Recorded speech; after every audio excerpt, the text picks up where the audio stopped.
इस वीडियो को लाइक करें, हमारे चैनल को सब्सक्राइब कर बेल आइकन जरूर प्रेस। शिवसेना विधायक संजय गायकवाड़ ने कांग्रेस सांसद राहुल गांधी की हाल ही में अमेरिका यात्रा के दौरान आरक्षण पर दिए गए बयानों को लेकर उनकी जीभ काटने वाले को 11 लाख रुपए का इनाम देने की घोषणा की है। उनके इस बयान से विवाद खड़ा हो गया है। इस हिंसक बयानबाजी के खिलाफ उदयपुर देहात एवं उदयपुर शहर जिला कांग्रेस कमेटी ने जिला कलेक्टर कार्यालय के सामने विरोध प्रदर्शन कर ज्ञापन दिया।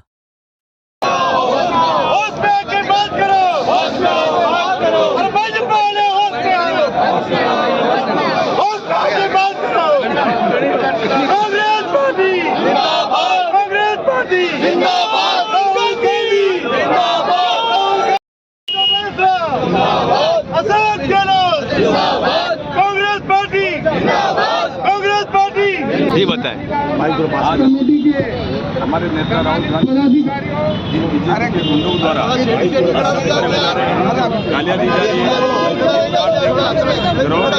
की जा रही है, प्रधानमंत्री आवाज नहीं बोल रहे हैं, बोलने के लिए तैयार नहीं है। इस तरह का कहीं नहीं देखा जिसके जो गालियां और अपमान किया जा रहा है नेता के साथ। इसलिए हमारे जिला देहात और शहर मिलकर के आज कर रहे हैं और उनको बताना चाहते हैं कि ये आने वाला समय, अभी तो ये खाली हमने ट्रेलर दिखाया है, हो सकता है आपको बड़ी जेलें भरनी पड़ेगी, तो हमारे नेता के लिए हम जेलें भरेंगे। इस तरह की जो गुंडागर्दी हो रही है हम उसको सहन नहीं करेंगे। काम करने के नाम का तो कोई प्रश्न नहीं उठता है। हमारे राजस्थान की सरकार उनको सरकार है, फर्जी सरकार बन करके आई है, न कोई काम करती है न कोई हमारे यहाँ पर कोई विकास है। आज प्रोग्राम विकास के बिना महिला 10 महीना हो गया है। आज की तारीख में हमारे एरिया में कोई काम नहीं हो रहा है, लोग त्राही मचा रहे हैं, रोजगार की कोई गारंटी नहीं है। आज हमारा हर नेता, आज हमारा सब कार्यकर्ता जयपुर में कल धरना दिया, आज हम यहाँ दे रहे हैं, कल हम ब्लॉकों पर भी धरना देंगे और अगर हमको जरूरत पड़ी हम जेल भरने के लिए भी तैयार हैं।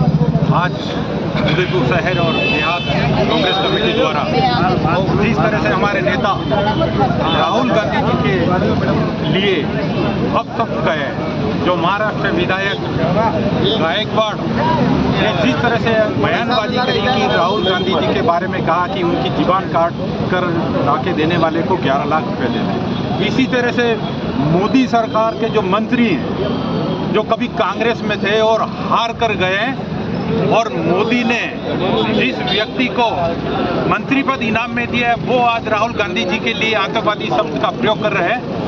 ये कभी कांग्रेस के कार्यकर्ता बर्दाश्त नहीं करेंगे। जिस तरह से पंजाब के मुख्यमंत्री बेहन सिंह जी के पोते रवनीत सिंह बिट्टू द्वारा हमारे नेताओं के ऊपर जो बयानबाजी की, उसके हम बड़े शब्दों में भर्त्सना करते हैं और राष्ट्रपति महोदय को मांग करते हैं कि उनको उनके पद से निलंबित किया जाए, बर्खास्त किया जाए। कांग्रेस पार्टी जिसने देश की आज़ादी में अपना बहुत बड़ा योगदान दिया था और देश को आज़ाद कराया, देश की आज़ादी के बाद भी आधुनिक भारत बनाने में और देश के लोकतंत्र और एकता को बनाए रखने में कांग्रेस पार्टी का बहुत बड़ा योगदान रहा है। हमारे दो प्रधानमंत्री स्वर्गीय इंदिरा गांधी जी और स्वर्गीय राजीव गांधी जी देश की एकता और अखंडता के लिए शहीद हुए हैं। जो भारतीय जनता पार्टी है, ये आज़ादी की जंग में भी इनकी संकीर्ण सोच थी और आज़ादी के बाद भी इनकी सोच बहुत संकीर्ण है। अपना आप को संस्कार वाली पार्टी बताते हैं, लेकिन ये पार्टी पूरी तरह से संस्कारविहीन है। जैसा कि हमारे शहर अध्यक्ष जी ने भी आपको बताया कि एक तो रवनीत सिंह की बिट्टू जो भारतीय जनता पार्टी के केंद्र सरकार के मंत्री हैं, एक तो ये है जो इतनी ओछी भाषा बोलते हैं कि इनके दादाजी स्वर्गीय बेहन सिंह जी, जिन्होंने पंजाब में खालिस्तान आंदोलन को समाप्त करने में, पंजाब को बचाने में, देश की एकता में अपनी जान का न्यौछावर किया उन्होंने, और ये इस तरीके से भाषा बोल रहे हैं। इनको राहुल गांधी जी भारतीय जनता पार्टी की आंख में चिरकुरी बने हुए हैं, क्योंकि वो संघर्षशील व्यक्ति है, साफ साफ कहते हैं, और इनकी सारी भ्रष्टाचार की पोलें खोलते रहते हैं। भारतीय जनता पार्टी को पूरे देश में राहुल गांधी जी के अलावा कोई दूसरा नेता नहीं दिखता है। उनके हर एक्शन पर ये रिएक्शन करते हैं। अगर लोकतंत्र है, अगर अच्छी बात कहें, सकारात्मक बात कहें, सकारात्मक आलोचना करें, तब तो समझ में आता है।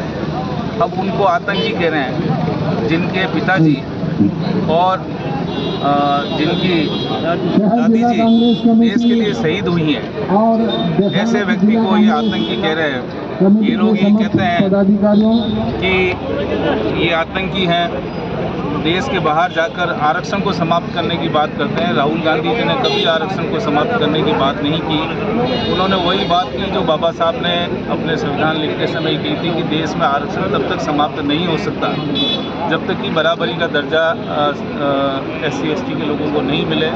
कांग्रेस हमेशा आरक्षण की समर्थक है। संविधान में आरक्षण का प्रावधान ही कांग्रेस पार्टी ने लाया था। और इस बार का जो लोकसभा का चुनाव था, हमने संविधान बचाने के लिए, आरक्षण को बचाने के लिए ही लड़ा था। पूरे देश में ये बात फैलाई थी कि आरक्षण को बचाना है और भाजपा को हराना है। तो इनकी लोकसभा में जो इनकी पोजीशन रही है, वो पोजीशन 400 पार की जगह अगर 250 पार भी नहीं हो सके ये, इनको पता है कि देश के भावी प्रधानमंत्री राहुल गांधी जी हैं, इसलिए उनके खिलाफ ये अलग अलग भाषा का उपयोग करते हैं। आज हमारे सभी कांग्रेस जन, कल राज्य स्तरीय धरना था हमारा, आज हमारा जिला स्तर पर धरना है, फिर ब्लॉकों में हम धरना देंगे और हम मांग करेंगे। हमारे राष्ट्रीय अध्यक्ष आदरणीय खड़गे जी ने प्रधानमंत्री जी को पत्र लिखकर रिक्वेस्ट की थी कि भी आपके जो मंत्री हैं और जिन्होंने असंसदीय भाषा का उपयोग किया उनके खिलाफ कार्रवाई करें।